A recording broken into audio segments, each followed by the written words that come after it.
Hello everyone. चलिए start करते हैं video solution. Question number 1, which one is wrong statement for the composition of ideal soil. आदर्श मिट्टी के संरचना के लिए कौन सा कथन जो है वो गलत है ना। राइट आंसर की बात करेंगे, देखो मिनरल 45% बिल्कुल ठीक है, नाइट्रोजन कंटेंट 5% नहीं होता, ऑर्गेनिक मैटर क्या होता है 5% होता है। ऑर्गेनिक मैटर कितना होता है 5% होता है, न कि नाइट्रोजन। एयर 25 ठीक है, वाटर 25 ठीक है, सी एंड डी तो गलत है ही नहीं, ये तो करेक्ट है। तो राइट आंसर क्या बनेगा, बी नंबर ऑप्शन जो है वो आपका राइट आंसर बनेगा। देखिए ऑर्गेनिक मैटर, भारतीय मृदाओं के अंदर अगर ऑर्गेनिक मैटर की बात करें, इंडियन सॉइल के अंदर ऑर्गेनिक मैटर कितना उपस्थित है तो 1 से लेकर के 2% है। भारतीय मृदाओं के अंदर ऑर्गेनिक मैटर कितना है 1 से 2% है। ऑर्गेनिक कार्बन की बात करें, इंडियन सॉइल के अंदर ऑर्गेनिक कार्बन की अगर हम लोग बात करेंगे तो इंडियन सॉइल में ऑर्गेनिक कार्बन कितना है, इंडियन सॉइल में ऑर्गेनिक कार्बन और 0.54 से लेकर के 0.58% है। ठीक है, ये एक्स्ट्रा थोड़ा सा ध्यान रख लेना, क्वेश्चन आता है जनरली यहां से। नेक्स्ट आता है sima is the name for the lower layer of the earth crust. This layer is made up of rock rich in minerals. Typically when the seema comes to surface it is basalt, so sometimes this layer is called basalt layer of the crust. देखिए ये कहता है कि सीमा एक layer है, एक क्या है लेयर है, पृथ्वी की पपड़ी की निचली परत का नाम है। यह परत खनिजों से भरपूर चट्टान है। भाई कौन सा खनिज जो है उस लेयर के अंदर अच्छी खासी मात्रा के अंदर क्या है पाया जाता है उसकी बात करें। आयरन सिलिकेट है, एल्यूमिनियम सिलिकेट है, या मैग्नीशियम सिलिकेट है, या कैल्शियम सिलिकेट है, या मैग्नीज सिलिकेट है। राइट आंसर की बात करेंगे तो इसका राइट आंसर बनेगा सी नंबर ऑप्शन, यानी कि मैग्नीशियम सिलिकेट है। कौन सा है, मैग्नीशियम सिलिकेट है। क्योंकि अगर एल्यूमिनियम सिलिकेट की अगर अधिकता होती तो उसे हम लोग सियाल बोलते, क्या बोलते हैं सियाल बोलते, लेकिन सीमा के अंदर अगर हम लोग बात करेंगे तो वो मैग्नीशियम सिलिकेट की अधिकता होती है। ये आप लोग अच्छे से याद रखेंगे। राइट आंसर की बात करेंगे, राइट आंसर इसका क्या बनेगा, C number option right answer बनेगा। चलो next question, most important factor responsible for gleization है ना। ग्लाइजेशन के लिए सबसे इंपॉर्टेंट फैक्टर कौन सा है, हॉट एंड ह्यूमिड कंडीशन है, या वाटर लॉगिंग कंडीशन है, या एरिड सेमी एरिड कंडीशन है, या कन्फायर यानी कि वेजिटेशन है, या हॉट एंड ड्राई कंडीशन है। देखिए राइट आंसर की अगर हम लोग बात करेंगे तो ग्लाइजेशन के लिए सबसे आइडियल जो कंडीशन मानी जाती है वो है वाटर लॉगिंग कंडीशन। कौन सी कंडीशन मानी जाती है, वाटर लॉगिंग कंडीशन के अंदर ग्लाइजेशन जो है वो सबसे ज्यादा होता है। ग्लाइजेशन के मीनिंग की अगर हम लोग बात करें तो इसका मीनिंग क्या होता है, ग्लाई जो वर्ड है ये आपका एक रशियन वर्ड है। कौन सा वर्ड है, रशियन वर्ड है, जिसका मीनिंग क्या होता है ब्लू ग्रीन क्ले। जिसका मीनिंग क्या होता है डियर स्टूडेंट्स, ब्लू है, ग्रे है, ग्रीन क्ले, जिसका मीनिंग है ब्लू ग्रीन ग्रे क्ले, है ना। इसका मीनिंग ये होता है। अगर हम लोग बात करें वाटर लॉगिंग कंडीशन होगी तो वहां O2 की भी क्या होगी, कमी होगी। O2 भी क्या होगा कम, क्योंकि एयर तो रहेगी नहीं, वाटर लॉगिंग कंडीशन है तो पोर स्पेस सारा का सारा किससे भर गया है, पानी से भर गया। इसलिए right answer water logging condition या O2 की कमी भी लिखा हुआ तो वो आपका राइट आंसर रहेगा। क्लियर, चलिए नेक्स्ट क्वेश्चन की ओर चलते हैं। नेक्स्ट क्वेश्चन आपको ध्यान रखना है, देखिए if material transported by the action of gravity, यानी कि ग्रेविटी के माध्यम से अगर ट्रांसफर हो रहा है तो उसे क्या बोलेंगे, कोलुवियम बोलेंगे, एलुवियम, एलियन, या मोरेन, या नन ऑफ दिस। तो राइट आंसर की बात करें तो राइट आंसर इसका क्या बनेगा डियर स्टूडेंट, राइट आंसर इसका क्या बनेगा, यानी कि कोलुवियम। क्या बनेगा, कोलुवियम। कोलुवियम यानी कि बाय ग्रेविटी, किसके माध्यम से? बाय ग्रेविटी के माध्यम से हो उसे क्या बोलेंगे? कोलुबियम बोलेंगे। एलियम किसे बोलेंगे? ये डियर स्टूडेंट अगर वाटर के माध्यम से हो तो उसे क्या बोलेंगे? वाटर के माध्यम से हो तो उसे बोल देंगे एलुवियम। और एओलियन किसे बोलेंगे? अगर एयर के माध्यम से हो। किसके माध्यम से हो? अगर एयर के माध्यम से हो तो उसे एओलियन बोलेंगे। और मेराइन किसे बोलेंगे? या जब सी एंड ओशियन के थ्रू, किसके माध्यम से? सी एंड ओशियन के माध्यम से अगर क्या हो, ट्रांसपोर्टेशन हो, तो उसे हम लोग क्या बोलेंगे? मोरेन बोलेंगे। क्या बोले? मेरेन बोलेंगे। ठीक है, तो राइट आंसर की आपसे बात करें तो राइट आंसर इसका क्या बनेगा? ए नंबर ऑप्शन जो है वो आपका राइट आंसर बनेगा। क्लियर है ये वाला क्वेश्चन? चलिए नेक्स्ट क्वेश्चन की बात करते हैं, क्वेश्चन नंबर 5 की ओर मूव करते हैं। विच mineral found maximum quantity in earth crust, यानी कि भू पपड़ी में सर्वाधिक मात्रा में कौन सा खनिज पाया जाता है? देखो, ए नंबर ऑप्शन है एल्कली फेल्डस्पेयर, बी नंबर ऑप्शन है प्लेजियोक्लेज फेल्डस्पेयर, सी नंबर ऑप्शन है क्वार्टज, और डी नंबर ऑप्शन है माइका, ई नंबर ऑप्शन है वर्मिकुलाइट। देखिए राइट आंसर की बात करेंगे तो राइट आंसर इसका बनेगा प्लेजियोक्लेज फेल्डस्पेयर। कौन सा बनेगा? प्लेजियोक्लेज फेल्डस्पेयर। देखो ये आपका क्या है, फेल्डस्पार की अगर बात करें तो ये लगभग आपका 58 से 60% धरती के अंदर पाया जाता है, अर्थ क्रस्ट में पाया जाता है। और इसके साथ साथ अगर बात करें तो ये आपका कैसा मिनरल है? प्राइमरी मिनरल है। ये कैसा मिनरल है? प्राइमरी मिनरल है। अगर बात करें हम लोग किसकी? माइका की, तो माइका भी कैसा मिनरल है? ये भी डियर स्टूडेंट आपका प्राइमरी मिनरल है ना। जो इग्नियस रॉक से बनते हैं वो सारे के सारे आपके प्राइमरी मिनरल्स ही हैं। राइट आंसर की बात करेंगे तो राइट आंसर इसका क्या रहेगा? B number option right. चलिए नेक्स्ट क्वेश्चन की ओर मूव करते हैं। Most resistant mineral for weathering, अपक्षय के लिए सर्वाधिक प्रतिरोधी खनिज कौन सा है? बायोटाइट है, ऑगाइट है, क्वार्टज है, मस्कोवाइट है या वर्मिकुलाइट है? तो देखिए भाई राइट आंसर बताना है आपको कि विदरिंग के प्रति रेजिस्टेंट कौन सा है। तो इसमें तो आपको लोगों को सोचने की आवश्यकता नहीं है। क्या है? क्वार्टज है। क्या है भाई? क्वार्टज है। क्वार्टज का फॉर्मूला क्या होता है? SiO2 होता है। क्वार्टज का फॉर्मूला क्या होता है? SiO2 होता है। इग्नियस, इसके अंदर अगर कंपोजिशन की बात करें तो इग्नियस में कितना होता है? 12%। और अगर हम लोग बात करें इसके अंदर कि शेल के अंदर कितना होता है, और एक अपन बात करें कि सैंडस्टोन के अंदर कितना है ना। तो इग्नियस के अंदर आप लोग याद रख सकते हैं 12, शेल के अंदर याद रख सकते हैं 22, और सैंडस्टोन में याद रख सकते हैं 58। राइट आंसर इसका जो बनेगा वो आपका क्या है? सॉरी 58 नहीं, 66.8 करना है ना, 66.8। ठीक है, राइट आंसर क्या बनेगा? सी नंबर ऑप्शन जो है वो आपका राइट आंसर बनेगा। क्वार्टर सबसे हार्ड मिनरल है। हाँ, study of soil formation, distribution and characteristics is known as, देखो मृदा निर्माण, वितरण एवं गुणों का अध्ययन करना क्या कहलाता है? Pedology, edaphology, soil science, geology या एस्ट्रोलॉजी? देखिए राइट आंसर तो आप लोगों को पता ही है भाई, स्टडी ऑफ सॉइल फॉर्मेशन आपका क्या कहलाता है? स्टडी ऑफ सॉइल फॉर्मेशन आपका कहलाता है पेडोलॉजी। अगर हम लोग सॉइल की स्टडी किसके रिस्पेक्ट में करते हैं? अगर सॉइल की स्टडी हम लोग प्लांट के रिस्पेक्ट में करते हैं तो उसे क्या कहा जाता है? उसे कहते हैं इडेफोलॉजी। ये सॉइल साइंस की दोनों ब्रांच है। कौन सी? पेडोलॉजी और इडेफोलॉजी। क्वेश्चन पूछा जाता है यहां से, ओनली सॉइल की study pedology and soil study with respect to the plant that is called edaphology. Then आपसे सॉइल फॉर्मेशन डिस्ट्रीब्यूशन का ही पूछा था। Right answer A number option बनेगा। Next question, the water holding capacity is highest in, water holding capacity सर्वाधिक किसकी होती है भाई? सर्वाधिक वाटर होल्डिंग कैपेसिटी की अगर हम लोग बात करें डियर स्टूडेंट, सैंडी सॉइल की या क्ले सॉइल की या लॉमी सॉइल की या सिल्ट सॉइल की या ए एवं बी, यानी कि दोनों मृदाओं की। देखिए राइट आंसर की बात करेंगे, देखो वाटर होल्डिंग कैपेसिटी सबसे ज्यादा होती है क्ले सॉइल की। किसकी होती है? क्ले सॉइल की, क्योंकि पार्टिकल क्या है? नजदीक नजदीक होते हैं। वाटर जो है वो आपका मूवमेंट कम हो पाता है, पानी भरा रहता है क्ले सॉइल के अंदर। और आपने देखा होगा या आपको पता होगा कि धान वगैरह के लिए जो आइडियल सॉइल मानी जाती है वो क्ले, क्योंकि वाटर लॉकिंग कंडीशन रिक्वायर होती है। इसलिए क्ले सॉइल के अंदर आप लोग ध्यान रखना वाटर होल्डिंग कैपेसिटी क्या होती है? सबसे ज्यादा होती है। नेक्स्ट क्वेश्चन की बात करते हैं, the process that remove silica instead of sesquioxide oxide from upper layer and thereby leaving sexy oxide to concentrate in soilum। वह प्रक्रिया जो ऊपरी परतों से सेक्सी ऑक्साइड के बजाय सिलिका को हटाती है और इस प्रकार के सेक्सी ऑक्साइड को सोलम में केंद्रित करने के लिए छोड़ देती है।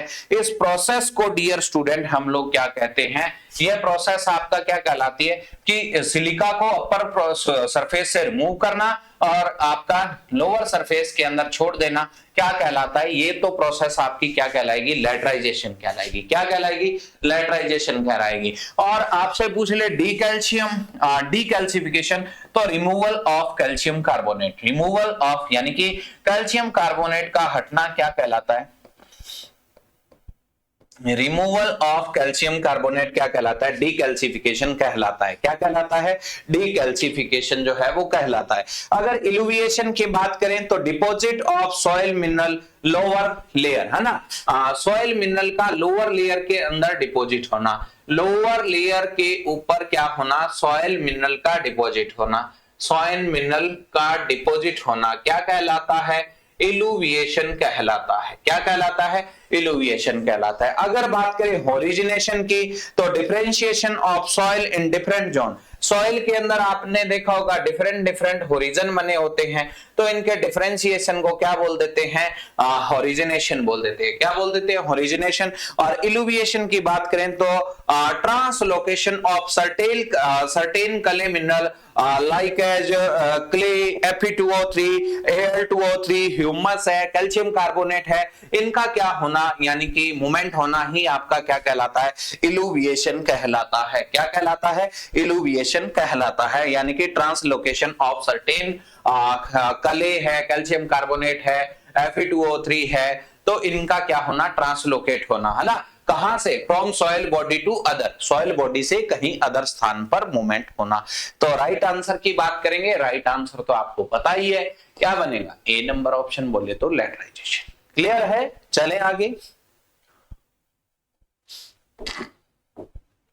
नेक्स्ट क्वेश्चन देखिए, which clay mineral is responsible for cracking in black soil, यानी कि काली मृदा के अंदर कौन सा मिनरल जो है वो रिस्पॉन्सिबल है यानी कि क्रैकिंग के लिए, क्योलिनाइट है, इलाइट है, वर्मिकुलाइट है, मोंटमोरियोलाइट है या क्वार्टज है। देखिए राइट आंसर की बात करेंगे तो आपको पता है कौन सा मिनरल सबसे ज्यादा क्रैकिंग के लिए रिस्पॉन्सिबल होता है, ये मोंटमोरियोलाइट। और ब्लैक सॉइल का जो ब्लैक कलर होता है वो किसके कारण होता है, टिक्टीफेरस मैग्नेटाइट के कारण होता है। इसका राइट आंसर क्या बनेगा, डी नंबर ऑप्शन बनेगा। Next question, pH of acid sulphate soil, या जिसे हम लोग क्या बोलते हैं, कैटक्ले सॉइल बोलते हैं। तो एसिडिक सल्फेट सॉइल या कैटक्ले सॉइल का जो पीएच मान होता है वो लेस देन 4 होता है। इसका राइट आंसर क्या बनेगा, बी नंबर ऑप्शन बनेगा। देखिए which is true density of soil, true density जो है वो किसे कहा जाता है, बल्क डेंसिटी को या पार्टिकल डेंसिटी को या सॉइल डेंसिटी को या स्पेसिफिक डेंसिटी को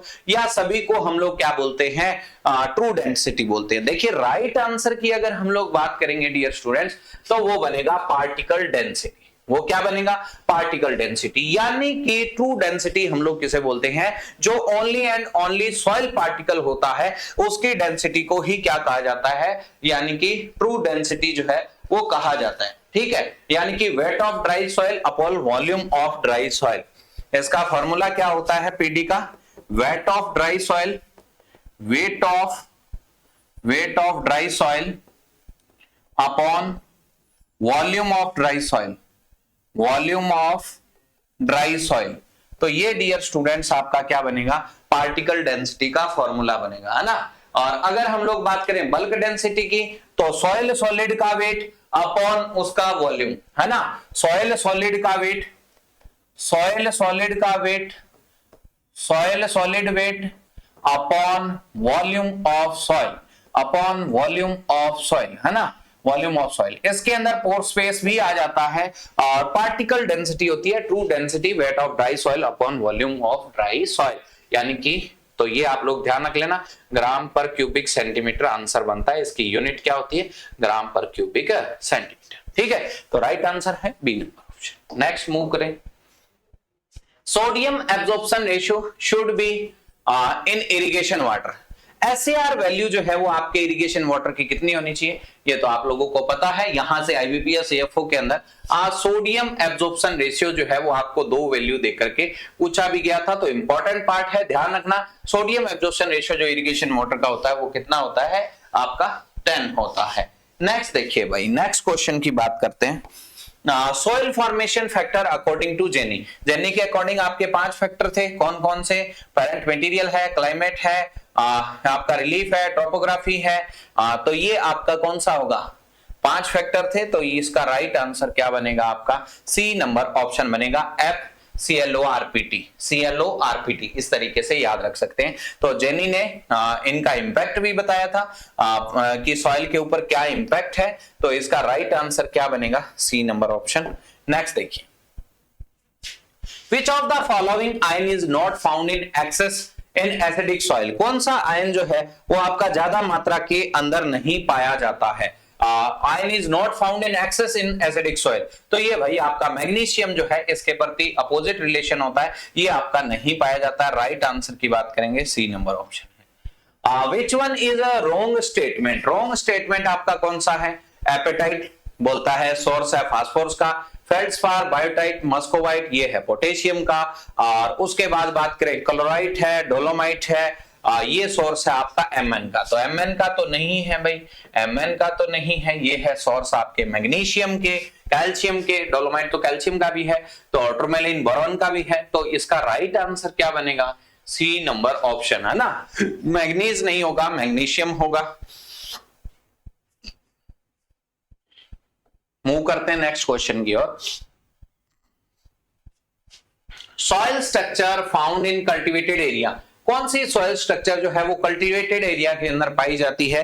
तो उसकी बात करते हैं। प्लेट लाइक, या प्रिज्म लाइक, या ब्लॉक लाइक, या स्फेरोइडल, या नन ऑफ दीज। देखिए आपको पता है सबसे आइडियल जो सॉइल स्ट्रक्चर मानी जाती है सॉइल क्रॉप कल्टीवेशन के लिए, तो वो है स्फेरोइडल स्ट्रक्चर। तो राइट आंसर इसका क्या बनेगा? डी नंबर ऑप्शन जो है वो आपका राइट आंसर होगा। कल्टीवेटेड एरिया के अंदर कौन सी? तो स्फेरोइडल स्ट्रक्चर सबसे ज्यादा देखने को मिलती है। नेक्स्ट आता है accumulation of limestone in B horizon, B संसस्त्र में चूना पत्थर का संचय होना क्या कहलाता है? मेलेनाइजेशन कहलाता है, गैलेनाइजेशन कहलाता है, कैल्सिफिकेशन कहलाता है, डीकैल्सिफिकेशन कहलाता है, कार्बोनेशन कहलाता है। तो इसे अपन क्या बोलेंगे भाई? देखो कैल्शियम का डिपॉजिट होना बी ओरिजिन के अंदर, तो कैल्शियम का डिपॉजिट होना तो कैल्सिफिकेशन, और उसका ब्रेक होना डीकैल्सिफिकेशन। तो राइट आंसर क्या है?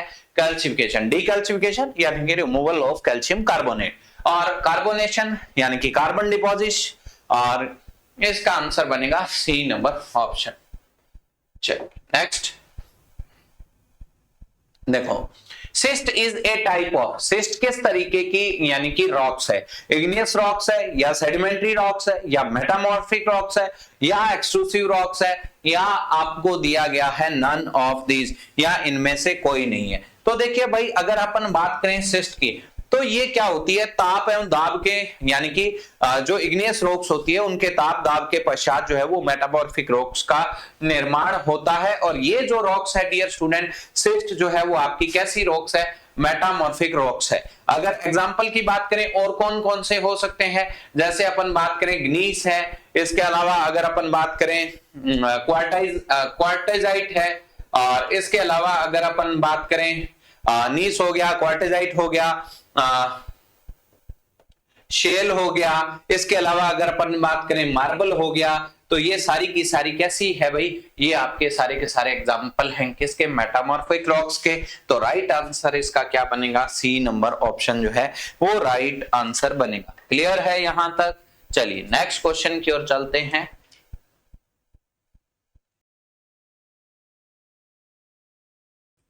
चलिए नेक्स्ट क्वेश्चन की बात करते हैं। देखो नेक्स्ट क्वेश्चन, आमतौर पर कृषि भूमि पर लगभग 6% की ढलान तक उन क्षेत्रों में अपनाया जाता है जहां औसत वर्षा 600 mm से क्या होती है? कम होती है। भाई जहां 600 mm से वर्षा कम होती है वहां पर कौन सी इनमें से जो प्रैक्टिसेज है उसको अपनाया जाता है? कंटूर बंडिंग है, ग्रेडेड बंडिंग है, बेंच टेरेसिंग है, जिंक टेरेसिंग है। तो किसको अपनाते हैं? राइट आंसर की बात करेंगे तो वो है आपका कंटूर बंडिंग। कौन सा है? कंटूर बंडिंग 600 mm से कम रेनफॉल के अंदर अपन अपनाते हैं। तो ये लगभग 2 से लेकर के 6% की जहां स्लोप होती है वहां हम लोग अपनाते हैं किसको, कंटूर बंडिंग को। ग्रेडेड बंडिंग की अगर बात करें तो यहाँ जहां पर स्लोप आपका कितना होता है 2 से लेकर के 10%, वहां हम लोग अपनाते हैं ग्रेडेड बंडिंग को। बेंच टेरेसिंग की अगर बात करें जहां स्लोप आपका कितना होता है 16 से 33% होता है, वहां अपनाते हैं हम लोग बेंच टेरेसिंग को। और अगर बात करें जिंक टेरेसिंग की तो जिंक टेरेसिंग हम लोग अपनाते हैं जहां स्लोप आपका कितना हो 3 से लेकर के 10%। तो इसने कहा था लगभग 6% के लगभग, तो लगभग 6% आप लोग वहां कौन सी बंडिंग करते हैं डियर स्टूडेंट्स, तो वो है आपकी कंटूर बंडिंग। राइट आंसर क्या बनेगा, ए नंबर ऑप्शन राइट आंसर बनेगा। नेक्स्ट देखिए, मैक्रोन्यूट्रिएंट डेफिशिएंट एट विच पीएच, किस पीएच पर वृहद पोषक तत्व की कमी होती है, एसिडिक पीएच पर, बेसिक पीएच पर, न्यूट्रल पीएच पर, D number option acidic and basic pH दोनों पर, ई नंबर एसिडिक और न्यूट्रल पीएच के ऊपर। तो देखिए राइट आंसर की अगर हम लोग बात करेंगे तो राइट आंसर इसका बनेगा एसिडिक सॉइल, है ना। एसिडिक जो पीएच होता है उसके ऊपर मैक्रोन्यूट्रिएंट की डेफिशिएंसी देखने को मिलती है। राइट आंसर है ए नंबर ऑप्शन। नेक्स्ट क्वेश्चन की ओर मूव करते हैं। Which of the following is not a management measure suggested for saline soil? saline soil के लिए कौन सा मेजर नहीं है, देखो लीचिंग करते हैं, बिल्कुल हम लोग saline soil के मेजरमेंट में यूज कर सकते हैं, ड्रेनेज कर सकते हैं, बिल्कुल। इसके अलावा आयरन पायराइड्स का तो यूज नहीं करते हैं, आयरन पायराइड का यूज नहीं करेंगे भाई हम लोग। यहाँ एसिडिक जो फर्टिलाइजर होंगे अमोनियम सल्फेट होगा उसका यूज कर सकते हैं, तो ये वाला तो नहीं होगा, बल्कि ऑर्गेनिक मैन्योर का यूज करेंगे, ये भी ठीक बात है। ई नंबर तो हो ही नहीं पाएगा, तो राइट आंसर क्या बनेगा, सी नंबर ऑप्शन जो है वो आपका राइट आंसर बनेगा। नेक्स्ट देखिए, what do you call the weight a soil can withstand before severe damage occurs to the structure of the soil, मिट्टी की संरचना को गंभीर क्षति होने से पहले आप उस वजन को क्या कहते हैं जो मिट्टी सहन कर सकती है। भाई देखो भाई किसी भी चीज को, किसी भी चीज के वेट को सहन करना है की जो कैपेसिटी होती है उसे अपन सॉइल के अंदर उसे बोलते हैं बेयरिंग कैपेसिटी। कौन सी कैपेसिटी बोलते हैं, बेयरिंग कैपेसिटी बोलते हैं, है ना। तो बेयरिंग कैपेसिटी राइट आंसर की बात करेंगे तो इसका क्या बनेगा, बी नंबर ऑप्शन जो है वो आपका राइट आंसर बनेगा। क्लियर है, राइट आंसर क्या बनेगा इसका, बी नंबर ऑप्शन जो है वो राइट आंसर बनेगा। देखो बल्क डेंसिटी मैंने ऑलरेडी बता दिया आप लोगों को। बफरिंग कैपेसिटी क्या होती है, अम्ल या क्षार मिलाने पर जिसकी जो पीएच का विरोध करे, है ना, पीएच के प्रति रेजिस्टेंसी दिखाएगी, उसे हम लोग क्या बोल देंगे, बफरिंग कैपेसिटी बोलेंगे, है ना, जो पीएच को रेजिस्ट करती हो। तो राइट आंसर की बात करेंगे, राइट आंसर है इसका B number option. Next question, which mineral found maximum in igneous rocks, आग्नेय चट्टानों में कौन सा खनिज सर्वाधिक पाया जाता है।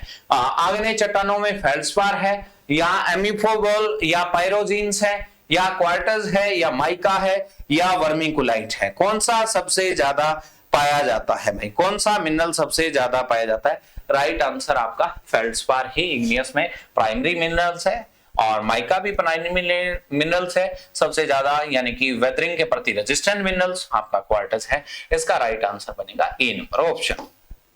नेक्स्ट देखिए, which one is wrong statement for the soil texture, soil texture के लिए जो रॉन्ग स्टेटमेंट है वो आपका कौन सा है। देखिए रॉन्ग स्टेटमेंट की अगर हम लोग बात करेंगे, बोलता है सैंडी सॉइल का जो कंपोजिशन होता है उसमें सैंड होता है 85-100, सिल्ट है 0 से 15, क्ले है आपका 0 से 10, है ना।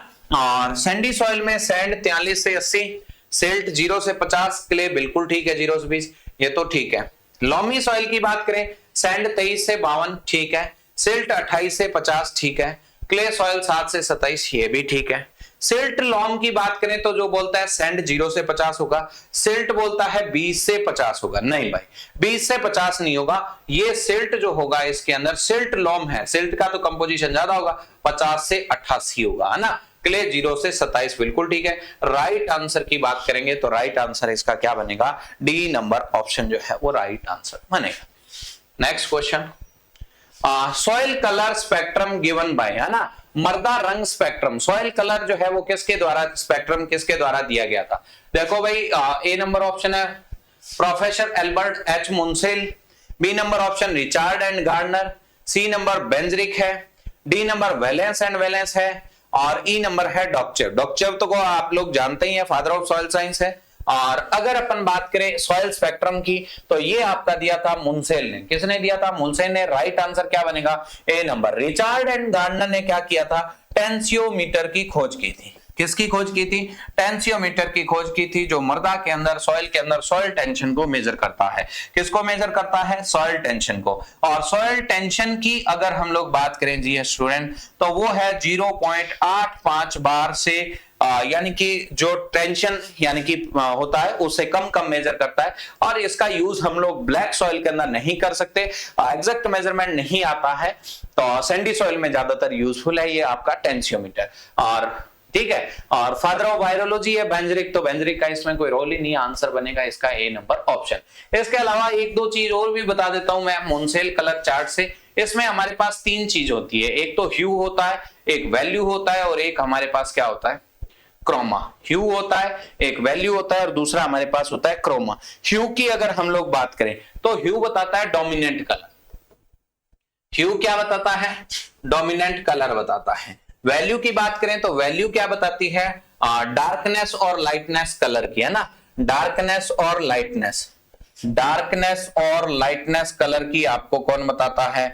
वैल्यू बताता है। क्रोमा की बात करें तो क्रोमा क्या बताता है? प्योरिटी ऑफ कलर बताता है। क्रोमा क्या बताता है? Purity of colour. Hue dominant colour, value darkness और लाइटनेस, क्रोमा आपका बताता है प्योरिटी ऑफ कलर को। तो ये तीनों इंपॉर्टेंट चीज है। राइट आंसर इसका तो आपको पता लग ही गया था, ए नंबर ऑप्शन। चलिए नेक्स्ट क्वेश्चन पे मूव करते हैं। Which one is a wrong statement for colloid mineral CEC, है ना। कैटाइन एक्सचेंजेबल कैपेसिटी के लिए कौन सा कथन जो है वो आपका गलत है ना। ये आपसे पूछा गया है, कौन सा कथन जो है वो गलत है। बोलता है क्योलिनाइट के लिए 3 से 15 मिली इक्वल पर 100 ग्राम। मॉन्टमोरियोलाइट की अगर हम लोग बात करें तो 80 से 100 मिली इक्वल पर 100 ग्राम। इलाइट की बात करें तो 15 से लेकर के 40 की।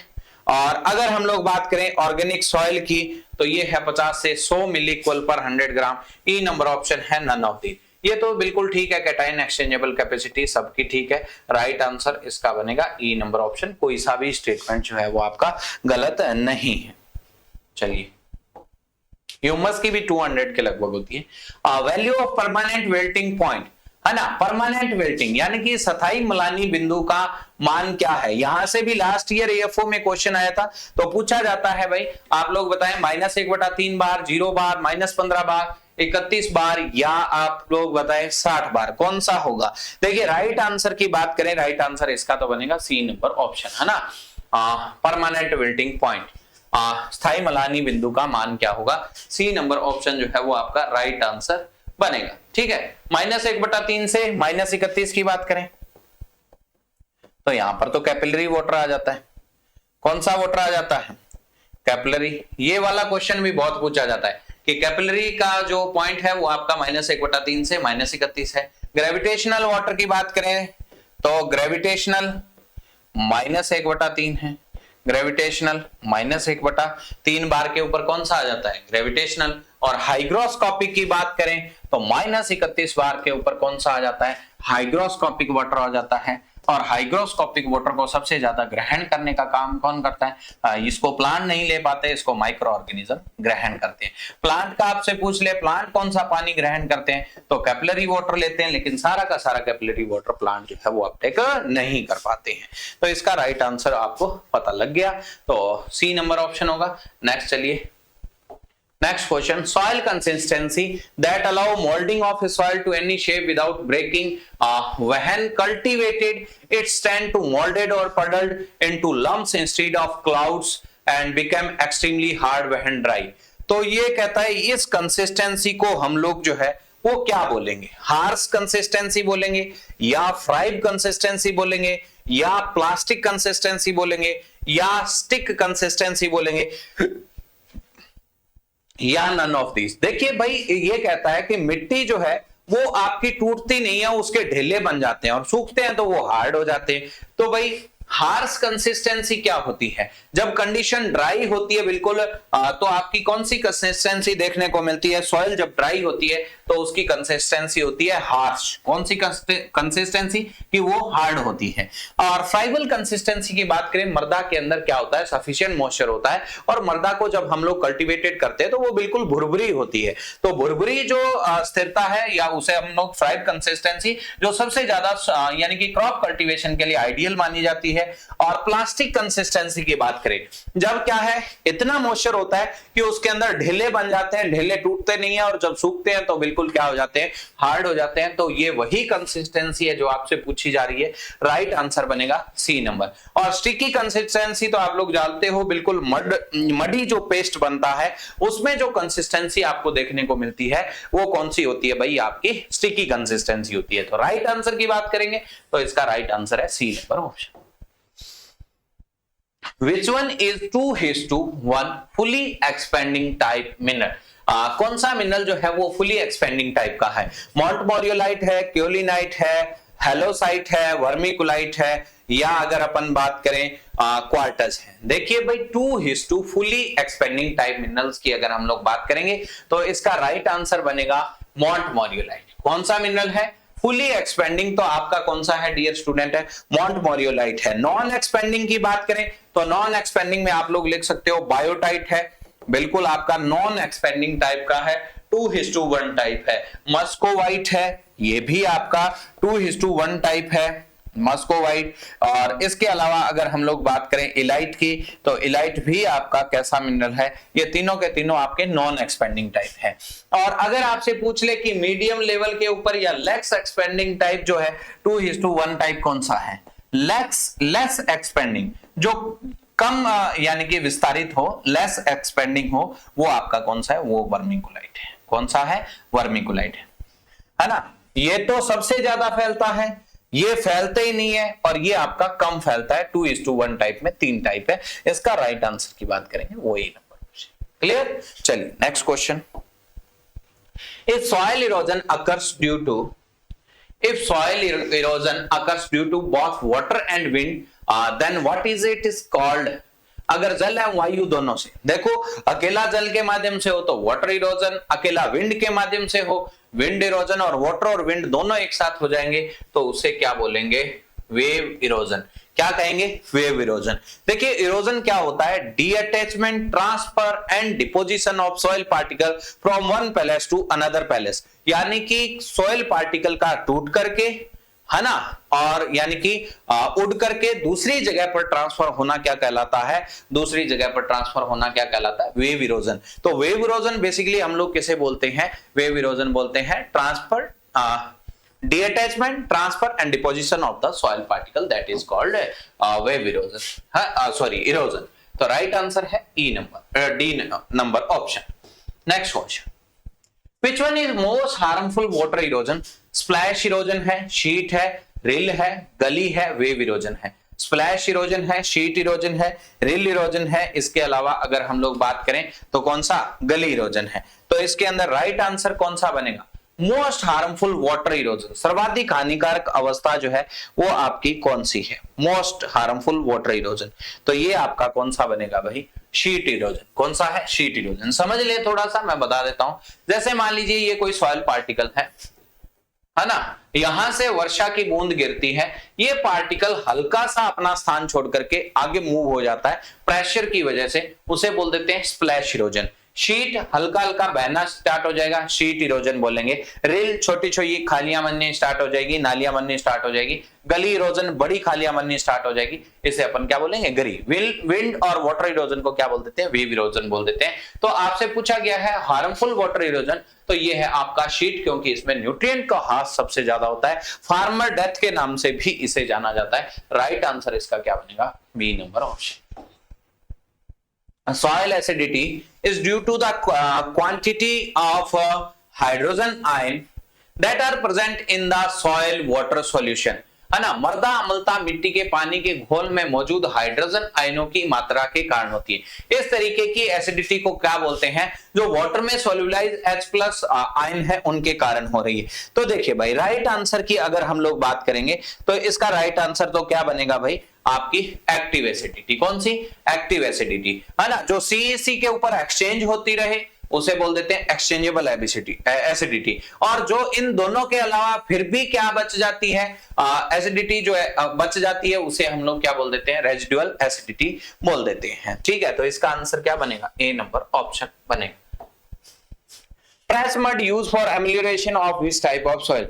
प्रेस मड का यूज हम लोग किस प्रकार की मृदा के सुधारण के लिए करते हैं, एसिडिक सॉइल के लिए, सलाइन सॉइल के लिए, एल्कलाइली सॉइल के लिए, डिग्रेडेड एल्कली सॉइल के लिए, या इनमें से किसी के लिए भी नहीं। बताइए भाई, राइट आंसर की अगर हम लोग बात करेंगे तो किसके लिए यूज करते हैं, तो ये बेसिकली हम लोग यूज करते हैं एसिडिक सॉइल के लिए। एसिडिक सॉइल के लिए हम लोग कैल्शियम कार्बोनेट है, डोलोमाइट है, इसके अलावा अगर बात करें क्विक लाइम है, कौन कौन से, कैल्शियम कार्बोनेट है, डोलोमाइट है, और इसके अलावा क्विक लाइम है। इनका यूज हम लोग क्या करते हैं, मृदा यानी कि सॉइल के एमेलियोरेशन यानी कि अमेंडमेंट के लिए करते हैं। Next question, which one is wrong statement. आपको बताना है कौन सा कथन जो है वो आपका गलत है। देखो भाई, हाई लाइम रिक्वायरमेंट कहता है बार्ले की, बीन की, कॉटन की, पी की, सोया की है। लो रिक्वायरमेंट ओट है, पोटैटो, राई है। Very low lime requirement sugar beet, amaranthus है। लो लाइम रिक्वायरमेंट बोलता है राइस की है। और ई नंबर ऑप्शन कहता है ऑल ऑफ दीज। देखिए राइट आंसर की अगर हम लोग बात करेंगे डियर स्टूडेंट, तो very low lime requirement sugar beet और एमरेंथस की नहीं होती है। वेरी लो जो रिक्वायरमेंट होती है वो एक तो टी की होती है, और दूसरा आप लोग याद रख लेना इसके साथ पाइनएप्पल की होती है। किसकी होती है, पाइनएप्पल की। तो राइट आंसर इसका क्या बनेगा, सी नंबर ऑप्शन बनेगा। Exchangeable sodium percentage of alkali soil being of the total cation exchangeable capacity, है ना। CC cation exchangeable capacity. Cation exchangeable capacity आप लोग समझते ही हैं, टोटल आयन के अंदर से कैटायन कितना एक्सचेंज हो रहे हैं वो आपकी कैटायन एक्सचेंजेबल कैपेसिटी है। तो ये आपकी सबसे ज्यादा, अगर हम आपसे पूछा गया है क्षारीय मिट्टी की कितनी होती है, कुल धनायन विनिमय क्षमता, तो इसका राइट आंसर की अगर बात करेंगे तो राइट आंसर इसका क्या बनेगा भाई, राइट आंसर की अगर हम लोग बात करेंगे तो इसका राइट आंसर देखो लेस देन 10% होगा, या मोर देन 10% होगा, लेस देन 15 होगा, या मोर देन 15 होगा, या मोर देन 85%, या लेस देन 75%। तो राइट आंसर इसका बनेगा जो वो है आपका more than 15%, C number option. ये तो टेबल आप लोगों ने पढ़ी होगी। ऊसर कौन सी सॉइल को कहा जाता है, एसिडिक सॉइल है, या एल्कली सॉइल है, या सलाइन सॉइल है, या डिग्रेडेड एल्कली सॉइल है, या न्यूट्रल सॉइल है। देखिए राइट आंसर की बात करेंगे तो राइट आंसर ऊसर बोलते हैं हम लोग एल्कली सॉइल को, है ना। व्हाइट ऊसर नाम सुना होगा, ब्लैक ऊसर, है ना, सफेद ऊसर, काली ऊसर, तो ये एल्कली सॉइल को बोलते हैं, क्षारीय मिट्टी। नेक्स्ट आता है विच वन इज रॉन्ग स्टेटमेंट। देखो हाई साल्ट टॉलरेंट क्रॉप कौन कौन सी है, पैराग्रास, बार्ले, शुगर बीट, स्पाइनेच, पालक। मॉडरेट साल्ट टॉलरेंट कहता है व्हीट है, सोरगम है, मेज है, फ्लेक्स है, ये वाली सारी की सारी क्रॉप्स है। और लो साल्ट टॉलरेंट बीन्स है, रेडिश है, व्हाइट क्लोवर है, ठीक है। मॉडरेट की बात करें तो ये मेज है। तो ये तो सारे के सारे ऑप्शन ही ठीक है। राइट आंसर इसका क्या बनेगा, ई नंबर ऑप्शन जो है वो आपका राइट आंसर बनेगा। चलिए next question, which one is wrong statement for gypsum. Gypsum के लिए रॉन्ग स्टेटमेंट कौन सा है, जिप्सम तुल्यांक के लिए कौन सा कथन जो है वो गलत है। बोलता है सल्फर का 0.19 होता है, सल्फ्यूरिक एसिड का 0.57 होता है, आयरन सल्फेट का 1.62 होता है, कैल्शियम क्लोराइड का 0.85 होता है। तो भाई इसके अंदर से तो कोई गलत नहीं है। जिप्सम का कितना होता है, 1 होता है।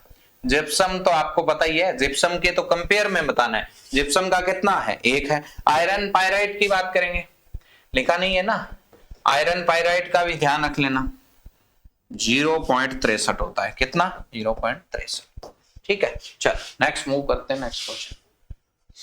Effect of soil density if adding organic matter in soil. मिट्टी में कार्बनिक पदार्थ मिलाने पर मिट्टी के घनत्व पर क्या प्रभाव पड़ता है। भाई ऑर्गेनिक मैटर ऐड करेंगे तो ऑब्वियसली बल्क डेंसिटी तो क्या होगी, डिक्रीज होगी। ऑब्वियसली बल्क डेंसिटी तो क्या होगी, डिक्रीज होगी। पार्टिकल के ऊपर भी पार्टिकल डेंसिटी भी डिक्रीज होगी। राइट आंसर है इसका डी नंबर। ये तो आप लोगों को बेसिक क्वेश्चन है, बताइए। Which land have the potential to become class first, but due to the particular problem hazard, they cannot fulfill the characteristics of class first? कौन सी भूमि जो है वो भूमि वर्ग, यानी कि देखो अरेबल और नॉन अरेबल लैंड के अंदर हम लोग लैंड कैपेबिलिटी क्लासिफिकेशन के आधार पर दो भागों में डिवाइड करते हैं। देखिए पहली जो 4 क्लास है वो आपकी अरेबल क्लास है, बाकी नॉन अरेबल में आती है या पास्चर लैंड वगैरह के लिए हम लोग यूज कर लेते हैं। तो ये कहता है कौन सी भूमि वर्ग एक की बनने की क्षमता रखती है, लेकिन विशेष समस्या और खतरे के कारण वो उस क्राइटेरिया को क्या है, पूरा नहीं कर सकती है। तो भाई देखो 4 तक की जो मृदा होती है, 1, 2 और 3 तक और 4 तक की, इनको तो हम लोग क्या कर लेते हैं, ये तो वास्तव में कल्टीवेशन के लिए प्रयोग करते ही करते हैं, चाहे इनके हमें कैसा भी मैनेजमेंट करके करना पड़े। लेकिन क्लास 5 जो है ये किसी न किसी समस्या के कारण क्लास फर्स्ट के अंदर या अरेबल लैंड के अंदर नहीं आ सकती है। तो हम लोग इसके अंदर अमेंडमेंट यूज करके या कुछ न कुछ किसी तरीके के सुधार की यूज करके हम लोग इसको ला सकते हैं। तो इसका राइट आंसर क्या बनेगा, ए नंबर ऑप्शन, यानी कि क्लास 5। इसके अलावा आप लोग याद रख लेना भाई इनके कलर भी बहुत इंपॉर्टेंट है, पूछा जाता है। क्लास फर्स्ट का कलर कैसा होता है, क्लास फर्स्ट का जो कलर होता है वो आपका ग्रीन होता है, और अगर हम लोग सेकंड की बात करेंगे तो वो आपका कैसा होगा, येलो होगा। क्लास थर्ड की बात करेंगे तो वो आपका कैसा होगा, पिंक होगा। क्लास फोर्थ की बात करेंगे तो वो आपका कैसा होगा, ब्लू होगा, है ना। First green, second yellow, third class का पिंक है, फोर्थ का कौन सा होगा, ब्लू होगा। अगर बात की जाए आपके क्लास 5 की, है ना, 5 का जो है वो कलर आपका डार्क ग्रीन होगा। कौन सा होगा, डार्क ग्रीन कलर होगा, डार्क ग्रीन कलर। और 6 की बात करें तो ऑरेंज कलर होगा, कैसा होगा, ऑरेंज कलर होगा। और 7 की बात करें तो बिल्कुल ही आपका कैसा कलर होगा, रेड कलर होगा। और क्लास 8 की अगर बात करेंगे तो ये वाला कलर आपका हो जाएगा ब्लू तो हो गया, पर्पल कलर। कौन सा हो जाएगा, पर्पल कलर। ये क्लास के कलर्स आप लोग ध्यान रख सकते हैं, ये भी बहुत इंपॉर्टेंट क्वेश्चन है, पूछा जाता है। फर्स्ट का green, second yellow, third pink, fourth blue, और फिफ्थ आपका डार्क ग्रीन, और 6 ऑरेंज, 7 आपका रेड, और 8th आपका पर्पल। चलिए next question.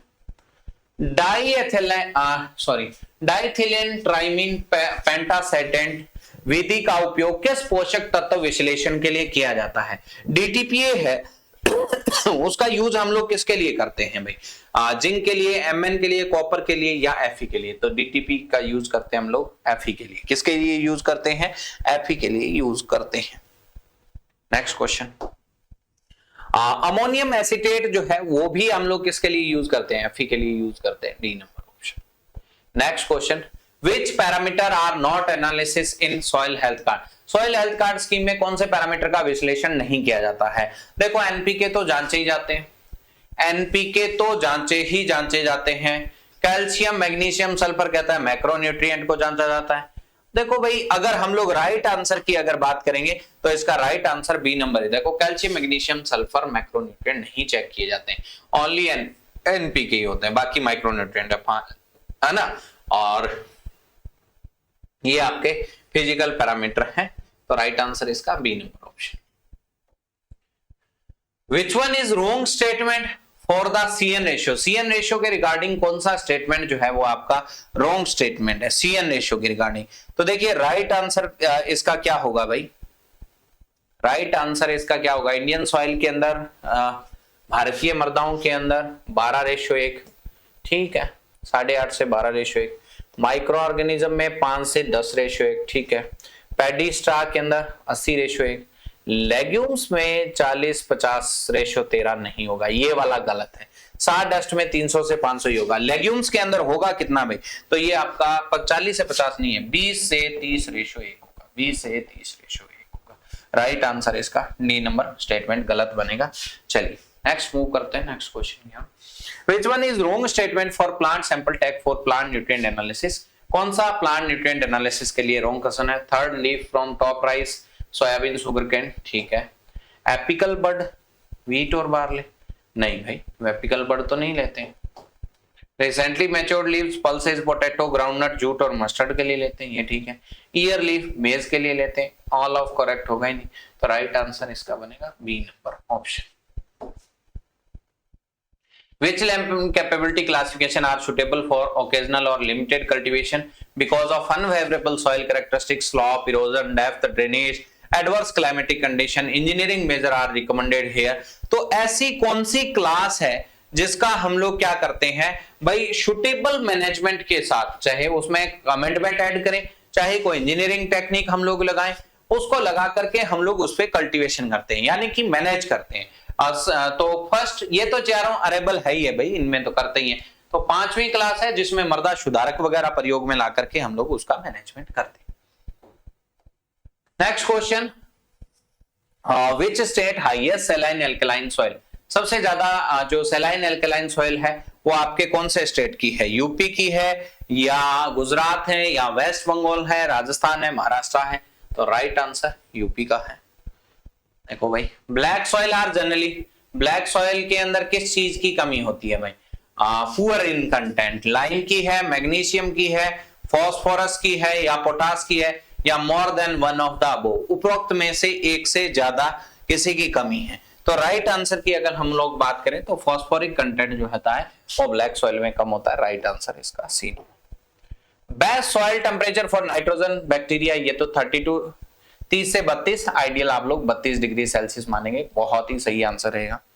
Next, red soil के अंदर किस चीज की कमी देखने को मिलती है भाई, लाल जो मिट्टी होती है उसमें किसकी कमी होती है, आयरन की है, फॉस्फोरस की है, नाइट्रोजन की है, या आप लोगों के बी सी की है, या नन ऑफ दीज, तो राइट आंसर है बी एम सी, है ना, दोनों की है, फॉस्फोरस और नाइट्रोजन। सॉइल वर्ड, अब ये तो बहुत इजी क्वेश्चन है भाई, सॉइल वर्ड कौन सी भाषा का शब्द है, तो ये भाषा सॉइल सोलम शब्द से लिया गया है, जिसका अर्थ होता है फर्श या फ्लोर, सी नंबर ऑप्शन होगा, लैटिन भाषा का शब्द है। Which element found in maximum earth crust, भूपपड़ी में सर्वाधिक कौन सा इसने तत्व पूछा है, तो सबसे ज्यादा तो ऑक्सीजन ही पाया जाता है। नेक्स्ट है, टेंसियोमीटर को डिस्कवर करने का काम किसने किया था, लेदर है, कैट एंड निल्सन है, रिचार्ड एंड गार्डनर है, या बेंजरिक है, या डॉक्चेव है, तो राइट आंसर टेंसियोमीटर को खोज करने का काम रिचार्ड एंड गार्डनर ने किया था।